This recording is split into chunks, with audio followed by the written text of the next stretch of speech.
శ్రీమాత్రే నమః. శ్రీ గురుభ్యో నమః.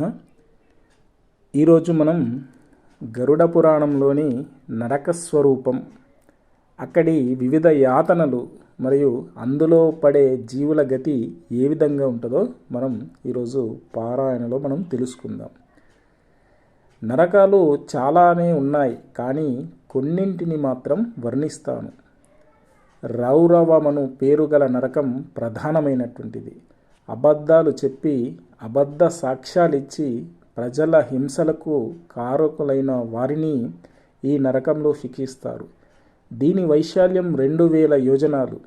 దీని చుట్టూ దుస్తరమై తొడల దాకా వచ్చు కందకం ఉంది. అది అగ్నిమయమైనటువంటిది.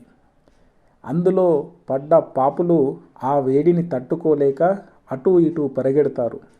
కాళ్ళు బొబ్బలెక్కి కన్నాలు పడిపోతాయి.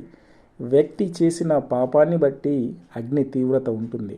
అలా 1000 యోజనాల దూరం పరుగు పెట్టిన తరువాత ఆ పాపి ఆత్మ మరో నరకంలోకి త్రోసివేయబడుతుంది. ఇక మహారౌరవ నరకం ఉంటుంది.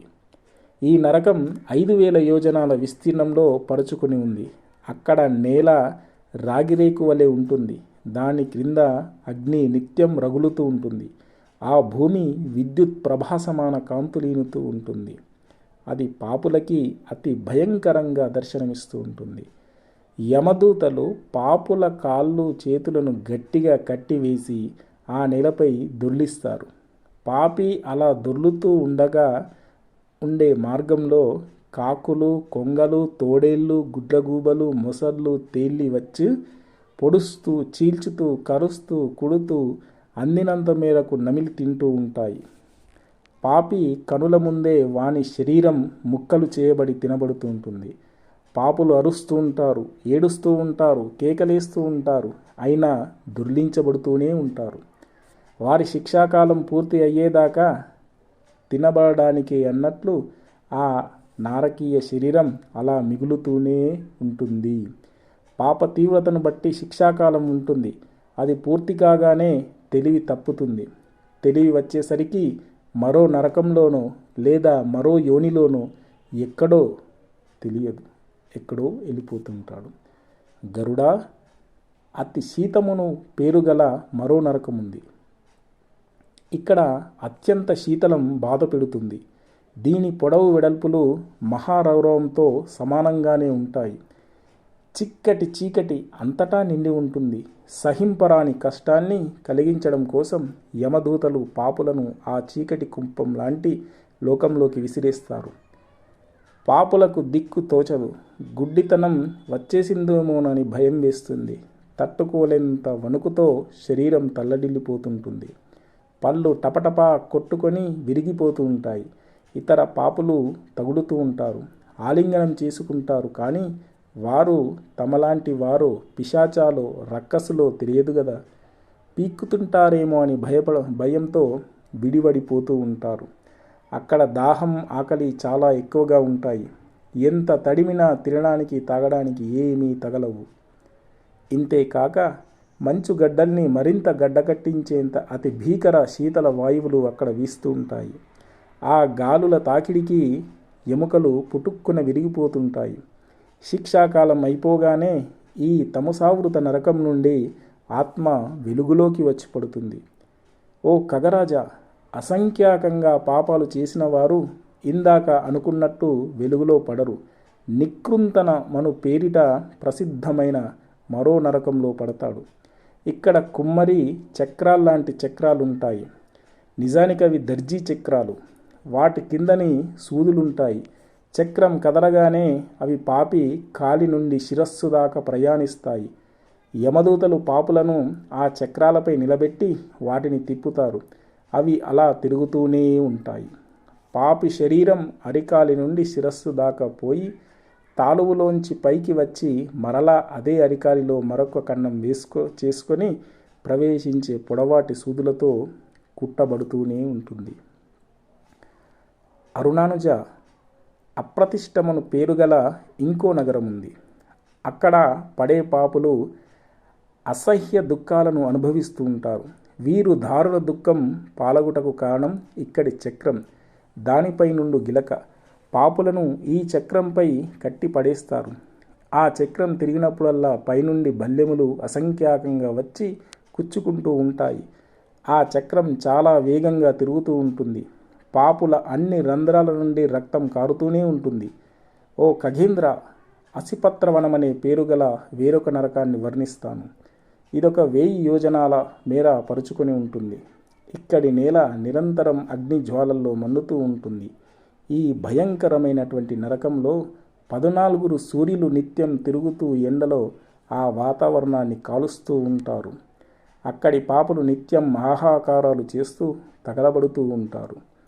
కానీ శరీరాలు అలాగే ఉంటాయి. ఒంటి మంటలు అలాగే ఉంటాయి. ఈ నరకంలోనే 4వ భాగంలో శీత స్నిగ్ధ పత్ర అనమున్నది. ఇక్కడ పండ్లు, ఆకులు నేలపై కుప్పలుగా పడి ఉంటాయి. కానీ అక్కడ ఘోర మాంసాహారులు, పులుల కన్నా శక్తిమంతాలునగు వేటకుక్కలు కూడా ఉంటాయి. వాటి వదనాలు మరీ పెద్దవిగాను, వాటిలోని దంతాలు పరమ బలిష్టంగాను, పారల వలె పైకి, గుడపాల వలె క్రిందకి ఉంటాయి. చల్లగా నీడలు పరుచుకొని ఉన్న ఆ వనాన్ని చూసి ఆకలి దాహము తీర్చుకుందామనే ఆత్రంతో ప్రాణులు అటువైపు వెళ్తారు. కానీ అక్కడ అతి శీతల వాయువులు కత్తుల కన్నా క్రూరంగా, బాధాకరంగా శరీరంలోకి గుచ్చుకుంటాయి. ఇవి ఇలా ఉండగా అగ్గిలో పడి బొబ్బలెక్కిన వారి కాయాలపై నుండి ఆకులు రాలి పడతాయి. అవి మామూలు ఆకులు కావు, చురకత్తులు. అవి ఏటవాలుగా పడి శరీరాన్ని ముక్కలుగా చేసి వేస్తాయి. అదే సమయంలో అక్కడున్న వేటకుక్కలు పాపులపై దాడి చేస్తాయి. అవి వారిని ముక్కలుగా కొరికి తింటాయి. వీరికి శిక్షాకాలం ముగిసేదాకా తెలివి తప్పదు. తప్తకుంభమని మరొక నరకం ఉంది. ఇందులో ఎక్కడ చూస్తే అక్కడ పెద్ద పెద్ద బాణాలుంటాయి. వీటిలో నూనె, ఇనుపరజను ఉండి వీటి కింద పెద్ద పొయ్యిలలో బ్రహ్మాండమైన అగ్ని ప్రజ్వరిల్లుతూ ఉంటుంది. ఒక్కొక్క బాణాలో 10 మంది మనుషులు సులువుగా పట్టే వీలుంటుంది. యమభటులు పాపులను అందులో పడవేస్తారు. పదునైన ఆయుధాలతో వీటిని అక్కడక్కడ పొడుస్తూ వేయిస్తుంటారు.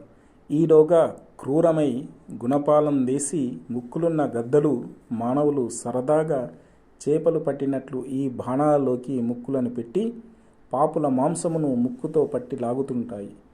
యమదూతలు వేపుడు కూరను మార్చి పారేసినట్టు ఈ పాపులను ఆ బాణాల్లో అలా వేయిస్తూనే ఉంటారు. ఇది తప్తకుంభ నరకం.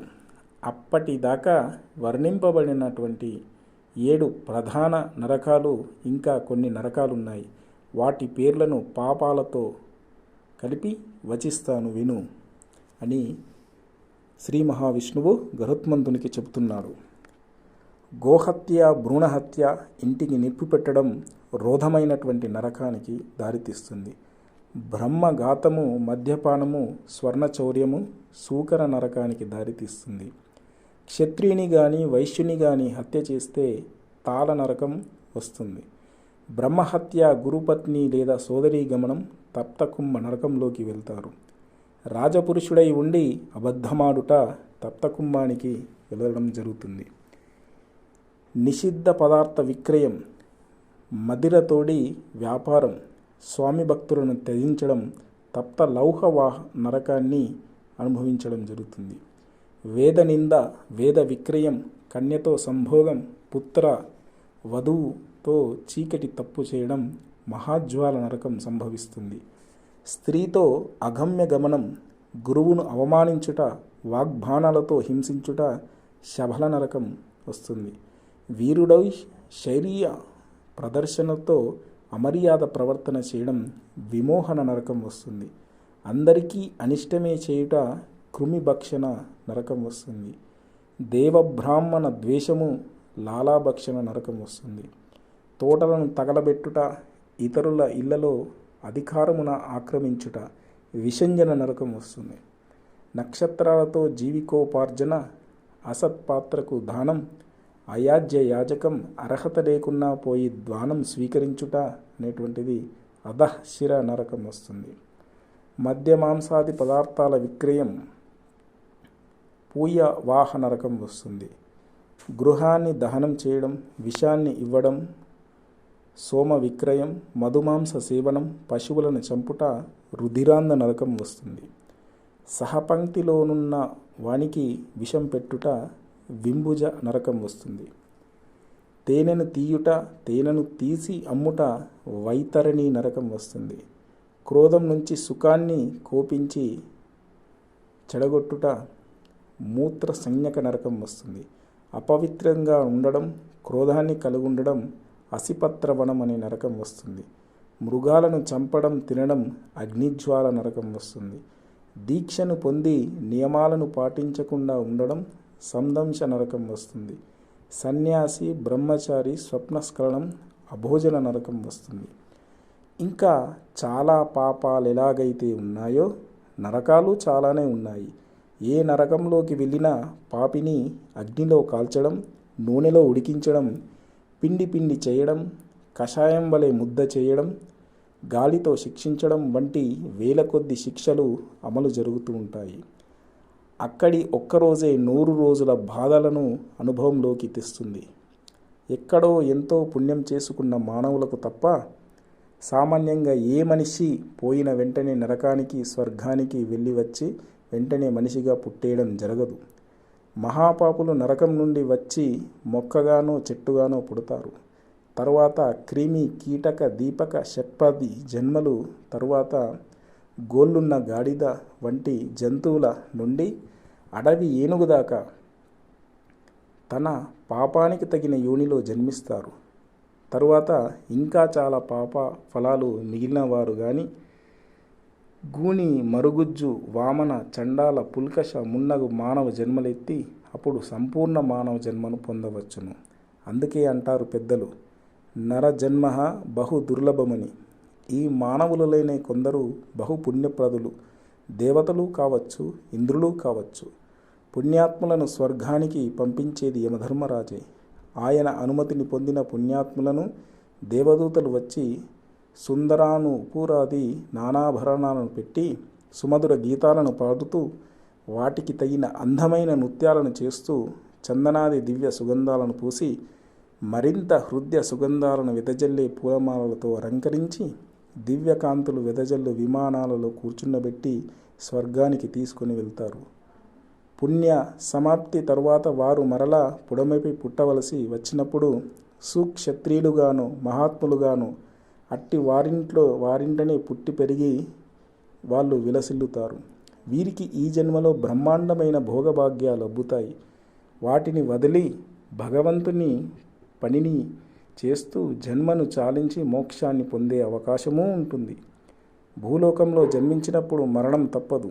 ఆత్మ శరీరాన్ని విడిపోయాక జీవి శరీరంలోని పృథ్వీతత్వం పృథ్వీలోను, జలతత్వం నీటిలోను, తేజతత్వం తేజంలోను, వాయుతత్వం గాలిలోను, ఆకాశతత్వం నింగిలోను, సర్వవ్యాప్తి అయిన మనస్సు చంద్రునిలోను విలీనమైపోతాయి. ఓ గరుత్మంత, శరీరంలో గల పంచేంద్రియాల కోరికలు కామ క్రోధాదులు చోరులతో పోల్చబడినవి. వాటి బారి నుండి జ్ఞానరత్నాన్ని కాపాడుకోవాలి. ఇంకా కామ క్రోధ అహంకార నామక వికారాలు లేకుండా ఉంటాయి. వాటికి నాయకత్వం వహించేదే మనస్సు. ఈ శరీరానికి సంహార పత్రాన్ని రాసేది కాలం. ఉన్న ఇల్లు కాలిపోతే మనిషి వేరొక ఇంటిలోకి వెళ్ళినట్లు ఒక శరీరంలో నుండి వేరొక దానిలోకి ఆత్మ ప్రవేశిస్తుంది. ఓ ఖగరాజా, మానవ శరీరం నాడులతో నవద్వారయుక్తమై ఉంటుంది. ఈ సాంసారిక విషయ వాసనలచే ప్రభావితములైన కామ క్రోధాది వికార సమన్వితమై ఉంటుంది. రాగద్వేష పరిపూర్ణమై తృష్ణతో నిండి ఉంటుంది. లోభమనేది వలలో, మోహమనేది బట్ట ముసుగులో ఉంటుంది. మాయచే గట్టిగా కట్టబడి లోభానికే కట్టుబడి ఉంటుంది. అన్ని శరీరాలు కూడా ఇంతే. అయినా కొందరు అదే శరీరంలో ఉండే ఆత్మను తెలుసుకొని దాని ద్వారా జపతపాది ఆయుధాలతో మాయను సంహరించి పరమాత్మను చేరుకోగలరు.